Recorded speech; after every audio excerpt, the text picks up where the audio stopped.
आज की क्लास में हम ये जानेंगे कि दूरस्थ शिक्षा से हमें क्या लाभ हैं और इसकी क्या लिमिटेशंस हैं, यानी क्या कमियां हैं, क्या चुनौतियां हैं। तो सबसे पहले अगर हम दूरस्थ शिक्षा के लाभ पर चर्चा करना चाहें, तो हम फिर से एक बार रिकॉल करें कि दूरस्थ शिक्षा की आवश्यकता क्या थी।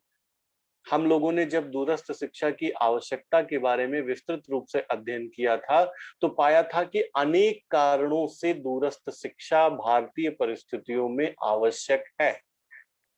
तो उन्हीं आवश्यकताओं की पूर्ति कुशलता पूर्वक जो है ये दूरस्थ शिक्षा भारत में कर रही है, उसको हम लाभ के रूप में भी समझ सकते हैं। जैसे सबसे पहला लाभ दूरस्थ शिक्षा का क्या है कि जैसे हमने आवश्यकता में चर्चा किया था कि भारत एक विशाल जनसंख्या वाला देश है। यहाँ पर औपचारिक शिक्षा प्रदान करने वाली संस्थाएं सीमित हैं। यदि हम सभी इच्छुक विद्यार्थियों को उच्च शिक्षा प्रदान करना चाहते हैं, तो हमारे पास इतने संसाधन नहीं हैं कि हम सभी के लिए उच्च शिक्षा की व्यवस्था कर पाएं। तो ऐसी परिस्थितियों में सबसे पहला लाभ दूरस्थ शिक्षा का ये है कि विशाल जनसंख्या की उच्च शिक्षा की मांग को पूरा करने में सहायक। यानी एक बड़ी आबादी है, वो पढ़ना चाहती है, उच्च शिक्षा प्राप्त करना चाहती है, लेकिन हमारे पास संसाधनों की कमी है, औपचारिक संस्थाएं सीमित हैं। तो ऐसे में अगर हम दूरस्थ शिक्षा के विभिन्न माध्यमों का प्रयोग करते हुए लक्षित जनसंख्या को हम उसकी आवश्यकताओं के संदर्भ में पुष्ट कर ले जाते हैं, उनकी जो शैक्षिक आवश्यकता है, उनकी जो उच्च शिक्षा की शैक्षिक आवश्यकता है, उसको अगर हम इस माध्यम से पूरा कर ले जाते हैं, तो ये एक बहुत बड़ा लाभ है दूरस्थ शिक्षा का। तो दूरस्थ शिक्षा का सबसे पहला लाभ कि हम अपनी जो है एक विशाल जनसंख्या को शिक्षित कर सकने में समर्थ हो पाएंगे, जिसका एक बड़ा माध्यम दूरस्थ शिक्षा बनेगी। तो ये सबसे पहला लाभ हो गया। इसके अलावा अगर आवश्यकता पर ही हम आकलन करते हुए और चीजों को देखें, तो और चीजों में हमने क्या देखा था? हमने ये देखा था कि इसकी आवश्यकता उन लोगों के लिए थी जो वर्किंग हैं, यानी जो लोग कहीं सेवारत हैं, अपना रोजगार कर रहे हैं, या किसी संस्था में सरकारी, अर्ध सरकारी या गैर सरकारी सेवारत हैं, यानी जॉब कर रहे हैं।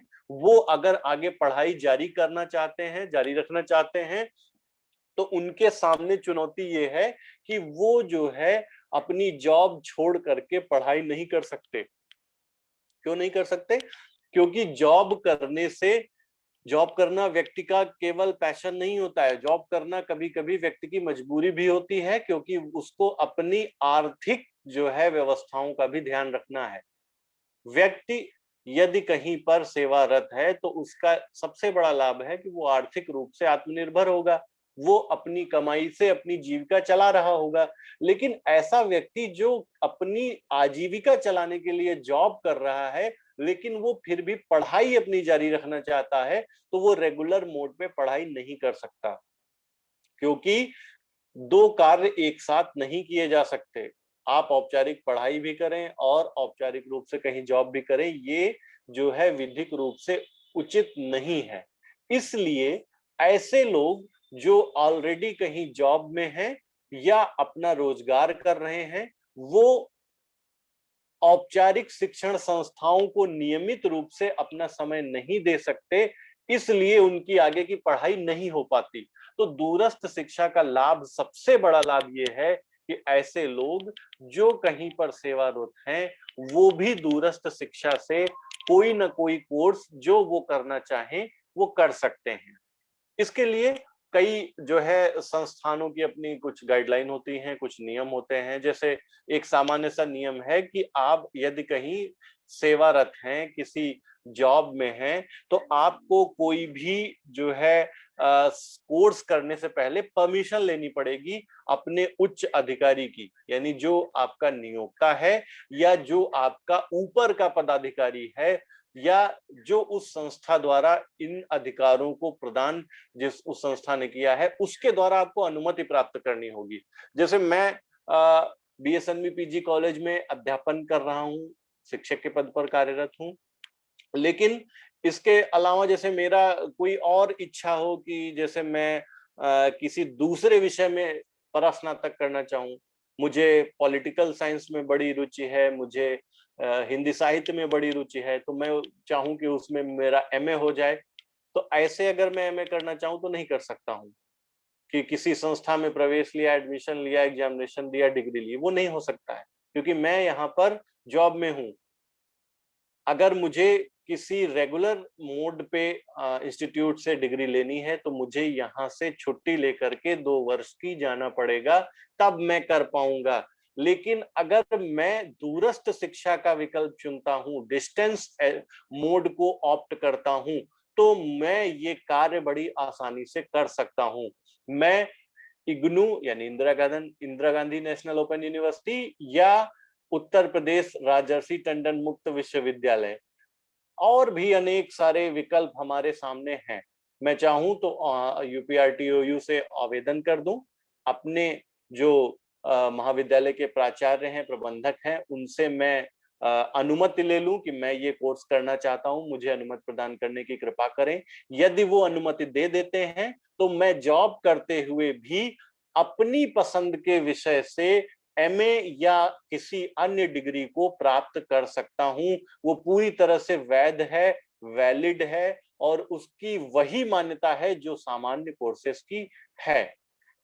तो दूरस्थ शिक्षा का ये बहुत बड़ा लाभ हुआ कि ऐसे लोग जो कहीं पर सेवारत हैं, वो भी जो है अपनी पढ़ाई को जारी रख सकते हैं। इसके अलावा एक लाभ बहुत बड़ा ये है कि आपको संस्थागत जुड़ाव जो आपका सामान्य संस्थानों में होता है, जो रेगुलर मोड के संस्थान है वहां पर जो होता है, वैसा जुड़ाव वहां पर नहीं होता है।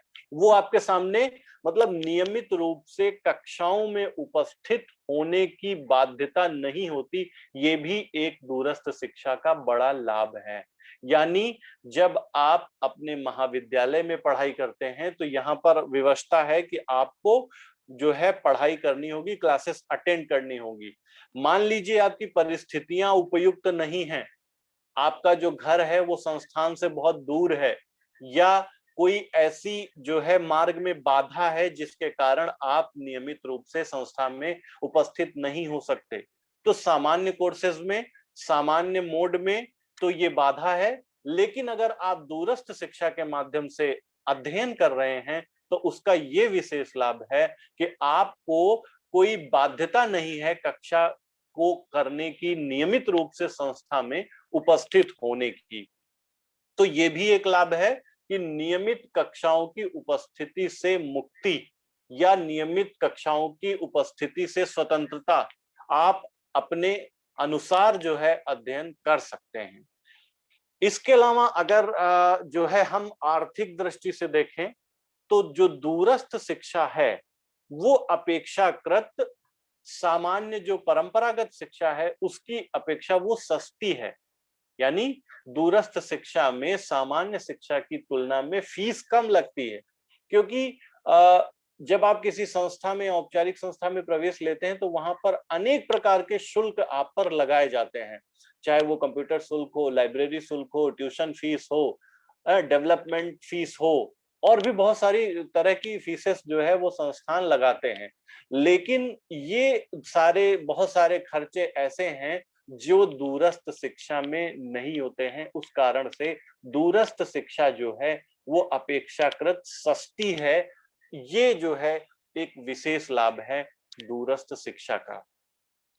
इसके अलावा और अगर हम लाभों की बात करें तो दूरस्थ शिक्षा में छात्र अपनी गति से एवं अपनी रुचि के अनुसार सीखता है। नियमित कक्षाओं में क्या होता है कि जो कुछ भी अध्यापक के द्वारा पढ़ाया जा रहा है वो उसको तत्समय सीखना होता है। यानी जब अध्यापक उसको बता रहा है तब उसको सुनना है, चीजों को नोट डाउन करना है और कॉन्सेप्ट को अपने माइंड में क्लियर करना है, चाहे वो संवाद करके हो, चाहे वो चीजों को समझ करके हो। लेकिन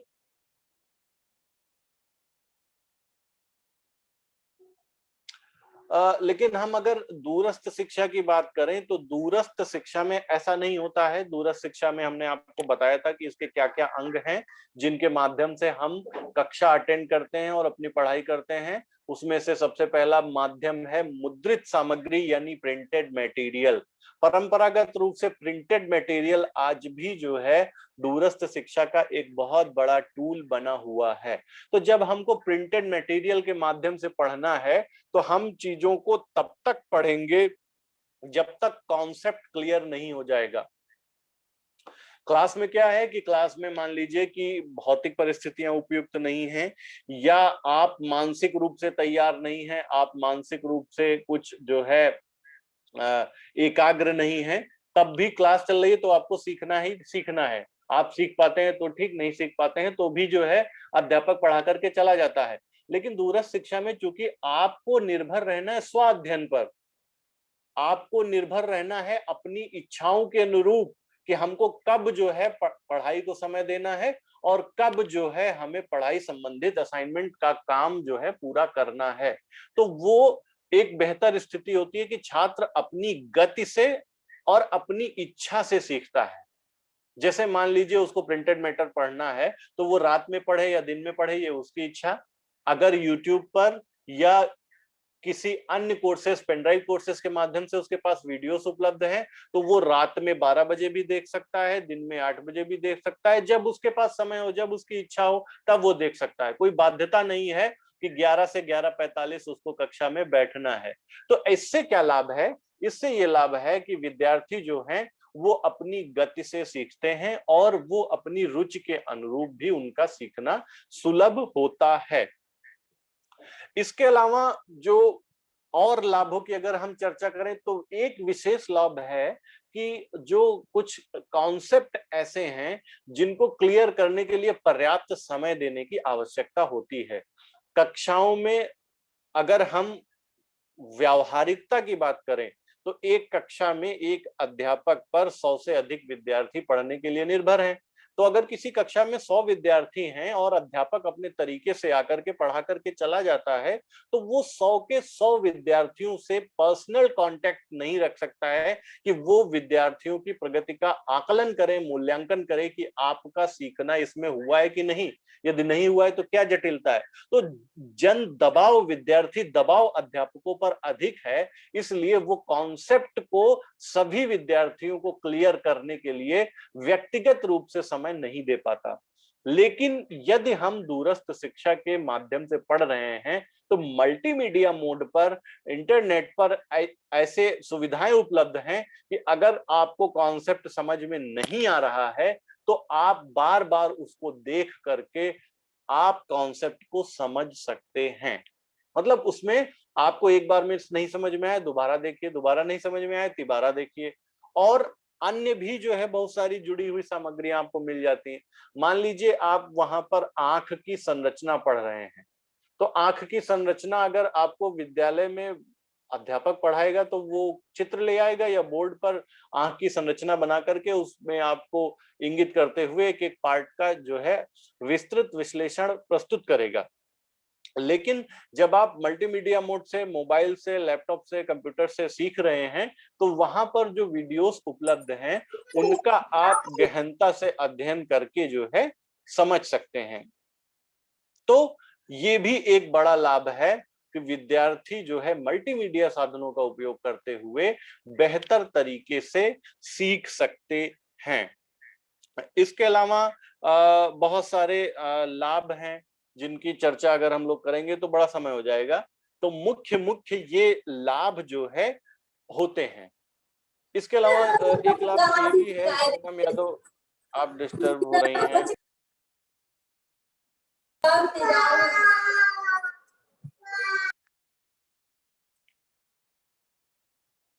सोनम यादव आप म्यूट रखिए अपना।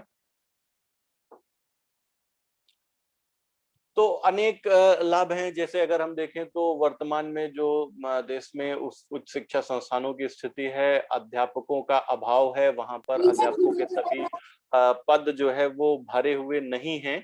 तो इसके कारण भी जो वहां पर पढ़ने वाले विद्यार्थी हैं, उनकी भी शैक्षिक आवश्यकताएं पूरी तरह से पूर्ण नहीं हो पाती।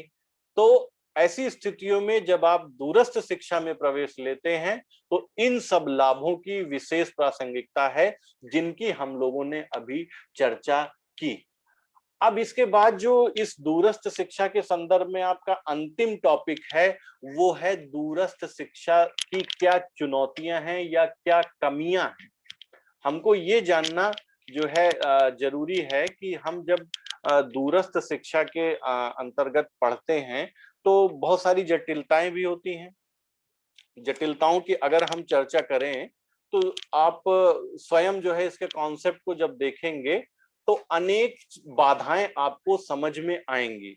जैसे सबसे पहली बाधा की हम अगर चर्चा करें, तो फेस टू फेस संपर्क ना हो पाना, ये एक बड़ी बाधा है।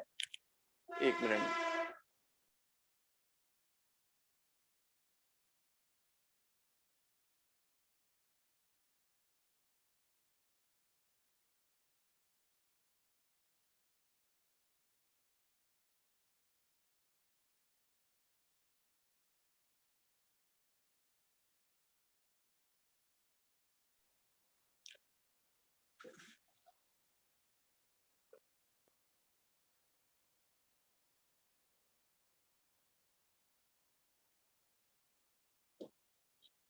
तो आ- आवाज मिल रही है ना मेरी? सोनम यादव, आप म्यूट हो जाइए।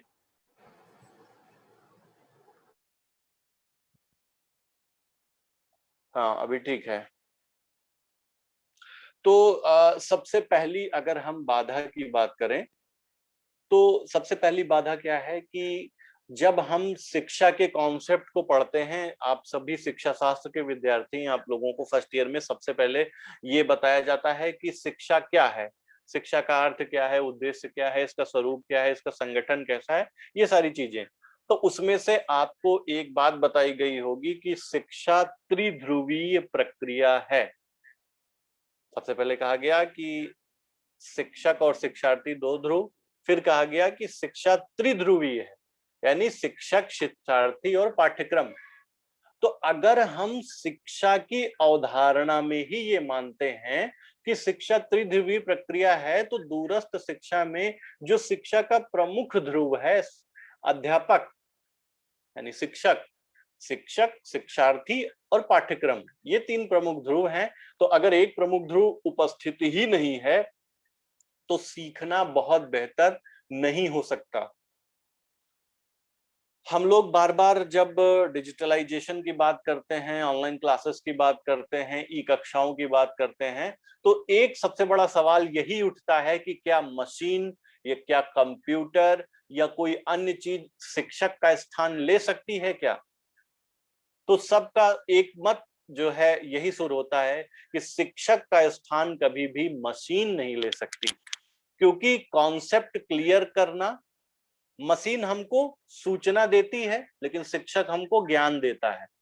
हमको इंफॉर्मेशन तो मिल सकती है गूगल से, लेकिन जो ज्ञान है, ज्ञान और सूचना, वो उन दोनों में बहुत बारीक सा अंतर है, जिसको अगर हम व्याख्यायित करने लगे तो बड़ा समय लग जाएगा। लेकिन सामान्य रूप से जो ये एक वास्तविकता है कि मशीन जो है वो कभी शिक्षक का स्थान नहीं ले सकती। तो जो क्लासरूम है, वहां पर जब शिक्षक और शिक्षार्थी उपस्थित होते हैं, तो टू वे इंटरेक्शन होता है। जब विद्यार्थी के सम्मुख अध्यापक कोई कॉन्सेप्ट रखता है, तो विद्यार्थी यदि उसको समझने में असमर्थ होता है, तो वो प्रश्न पूछता है। प्रश्न पूछने के माध्यम से वो कॉन्सेप्ट को क्लियर कर पाता है। लेकिन दूरस्थ शिक्षा की ये चुनौती कि यहाँ पर शिक्षक से रेगुलर कोई कांटेक्ट है ही नहीं। तो एक बड़ी चुनौती, एक बड़ी लिमिटेशन जो है दूरस्थ शिक्षा की, ये है कि यहाँ पर शिक्षक और छात्र के मध्य जो है प्रत्यक्ष संपर्क नहीं है। तो इसको माना जा सकता है कि जो है एक बड़ा चैलेंज है दूरस्थ शिक्षा का। इसके अलावा अगर हम बात करें तो दूरस्थ शिक्षा में जो छात्र में स्वप्रेरणा का भाव है, अभिप्रेरणा का भाव है, यानी जो वो मोटिवेशन का लेवल है, मोटिवेशन का लेवल थोड़ा सा सामान्य की अपेक्षा कम पाया जाता है। उसका कारण क्या है कि जब आप कक्षा में नियमित रूप से उपस्थित होते हैं तो वहां पर अनेक परिस्थितियां उपलब्ध होती हैं। एक तो शिक्षक आपको पाठ्यक्रम के जो है पढ़ाने के साथ साथ प्रेरित करता है, उसकी बातों से आप प्रेरित होते हैं। इसके अतिरिक्त कक्षा में आपके साथी समूह के बीच में एक स्वस्थ प्रतिस्पर्धा भी होती है, जिससे भी आप स्वप्रेरित होते हैं। लेकिन इस मोटिवेशन का अभाव होता है कहीं न कहीं इस दूरस्थ शिक्षा में। दूरस्थ शिक्षा में प्रवेश लेने वाले विद्यार्थी ज्यादातर इस बात के लिए फिक्रमंद रहते हैं कि हमको कैसे ये डिग्री मिले, तो उस डिग्री पाने को ही वो अपना उद्देश्य बनाते हैं, ना कि जो उन्हें ज्ञान मिलना है। अगर हम इस तथ्य का मूल्यांकन करें तो आज की औपचारिक शिक्षा में भी ये एक बड़ी खामी हमको देखने को मिलती है। इस इस सवाल पर अगर आप लोग केवल कुछ विचार करें कि आप क्या पढ़ना चाहते हैं, जो सिलेबस में है वो पढ़ना चाहते हैं या वो पढ़ना चाहते हैं जो परीक्षा में पूछा जाएगा, तो कहीं ना कहीं इसका उत्तर आपके अंदर निहित है। आप पढ़ना क्यों चाहते हैं? क्योंकि आप चाहते हैं कि हमको परीक्षा में अच्छे अंक मिले। लेकिन यदि आप में से कुछ विद्यार्थी ऐसे हैं कि हम इसलिए पढ़ना चाहते हैं ताकि हमको ये कॉन्सेप्ट क्लियर हो जाए, हमको मालूम चल जाए कि इंटेलिजेंस क्या है, पर्सनालिटी क्या है, डिस्टेंस एजुकेशन क्या है, कंप्यूटर क्या है, वर्चुअल यूनिवर्सिटी क्या है, ये जानने की दृष्टि से पढ़ने वालों की कमी हो गई है। परीक्षा की दृष्टि से पढ़ने वालों की अधिकता हो गई है कि हम ये टॉपिक इसलिए पढ़ें क्योंकि ये इंपॉर्टेंट है, परीक्षा में काफी पूछा जाता है। तो इसलिए जो है एक ये भी कमी है कि इसमें मोटिवेशन का अभाव रहता है। अभिषेक कुमार सिंह, आप म्यूट रहिए। इसके अलावा जैसा कि हमने एक लाभ की चर्चा की, उसी लाभ को अगर हम थोड़ा सा एनालिसिस करें तो हमको समझ में आता है कि वो लाभ कहीं न कहीं जो है हमारे लिए एक चुनौती भी है कि जैसे हम देख रहे हैं कि देश में शिक्षा संस्थान जो है वो सीमित हैं, औपचारिक वाले। जो दूरस्थ शिक्षा के माध्यम से जो संस्थाएं काम कर रही हैं, उनकी संख्या भी सीमित ही है। तो एक बड़ी जनसंख्या दरवाजे पर खड़ी है शिक्षा की आशा लेकर, लेकिन संस्थान सीमित हैं। तो सीमित संस्थान भी अपने आप में एक जो है वो चुनौती है कि हमारी संस्थाएं कम हैं, ये भी एक चुनौती है। इनको बढ़ाने की आवश्यकता है, संसाधनों की बढ़ाने की आवश्यकता है। तो इसको भी हम एक चुनौती मान सकते हैं। इसके अलावा अगर हम दूसरी तरफ देखें तो जो डिस्टेंस मोड है, वहां पर क्वालिटी का हमको अभाव दिखाई पड़ता है, गुणवत्ता का अभाव दिखाई पड़ता है। शिक्षा प्रदान करने में सबसे प्रमुख बात होती है कि उसकी गुणवत्ता निर्धारित, लेकिन दूरस्थ शिक्षा में चूंकि विद्यार्थी अपनी प्रयासों से ही सीखता है, इसलिए जो गुणवत्ता हमको अपेक्षित है वो नहीं मिल पाती है।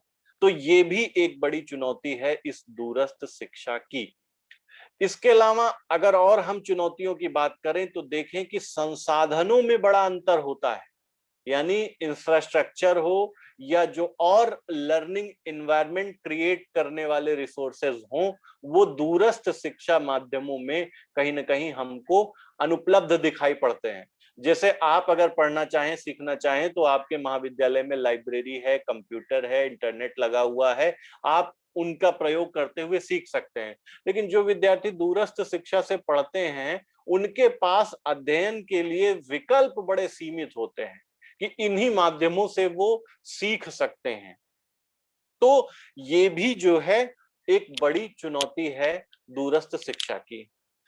इसके अलावा अगर हम और चुनौतियों की बात करें तो एक प्रमुख चुनौती हमको ये दिखाई पड़ती है कि जो प्रशिक्षण पाठ्यक्रम है, जो ट्रेनिंग कोर्सेज हैं, जिनके लिए आवश्यकता होती है कि एक सुपरविजन करने वाला कोई इंस्ट्रक्टर कोई हो जो हमको विद्यार्थियों को ये बताए, ये सिखाए कि इस काम को कैसे करना है। क्योंकि प्रशिक्षण एक ऐसा माध्यम है जिसके माध्यम से हम विद्यार्थियों में वो हुनर विकसित करते हैं जिस हुनर को विकसित करने के लिए उस पाठ्यक्रम का प्रादुर्भाव किया गया है, उस पाठ्यक्रम को बनाया गया। जैसे टीचर्स ट्रेनिंग प्रोग्राम है, टीचर्स ट्रेनिंग प्रोग्राम्स का उद्देश्य ये है अच्छे शिक्षक तैयार करना। लेकिन अच्छे शिक्षक हम दूरस्थ मोड में कैसे तैयार कर पाएंगे? तो कहीं ना कहीं ये एक बड़ी चुनौती है कि जो ट्रेनिंग कोर्सेज हैं उनमें वो क्वालिटी हम दूरस्थ शिक्षा के माध्यम से नहीं दे सकते।